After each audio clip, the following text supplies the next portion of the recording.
ఇప్పుడు మధ్యకెర గ్రామంలో కానీ మండలంలో కానీ పిఎంఏవై గ్రామీణ సర్వేలో ఏవైనా అవకతవకలు జరిగితే దానికి సిస్టమ్ వ్యాలిడేషన్ ఉంటుంది. ఒక బెనిఫిషరీ ఆల్రెడీ ఇంతకుముందు స్కీమ్లో కవర్ అయ్యాడా లేదా అనేది సిస్టమ్ జనరేట్ చేస్తుంది. ఒకవేళ మనం కవర్ అయిన బెనిఫిషరీని చేయాలంటే సిస్టమ్ దాన్ని తీసుకోదు. ఓకే, అది ఒకటి.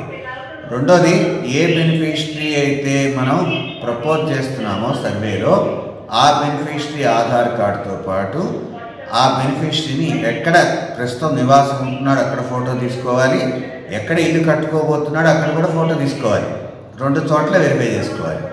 ఈ 2 స్టేజెస్ అయిపోయిన తర్వాత చక్కర వెరిఫికేషన్ వస్తుంది. సర్వే తర్వాత చక్కర వెరిఫై చేస్తాడు. చక్కర వెరిఫై చేసేటప్పుడు ఏ బెనిఫిషరీని ఇల్లు కరెక్ట్గా ఉందా లేదా అని చేసేటప్పుడు కూడా దానిలో కూడా వెరిఫై చేస్తారు. నెక్స్ట్ 3వ స్టేజ్లో ఏవైతే డిస్ప్యూటెడ్ కేసెస్ వస్తాయో అవి ఎంపీడీఓ లెవెల్లో కూడా వెరిఫై చేయడం జరుగుతుంది. అంటే 3 స్టేజ్ల్లో ఒక బెనిఫిషరీని వడిపోయడం జరుగుతుంది. అలాగే ఇప్పటి వరకు మనం పిఎంఐ గ్రామీణలో ఏవైతే బెనిఫిషరీని నమోదు చేశామో అవి డిస్ట్రిక్ట్ లెవెల్లో కూడా వస్తాయి. వాటిల్లో కూడా 2% వెరిఫై చేయాల్సి ఉంటుంది.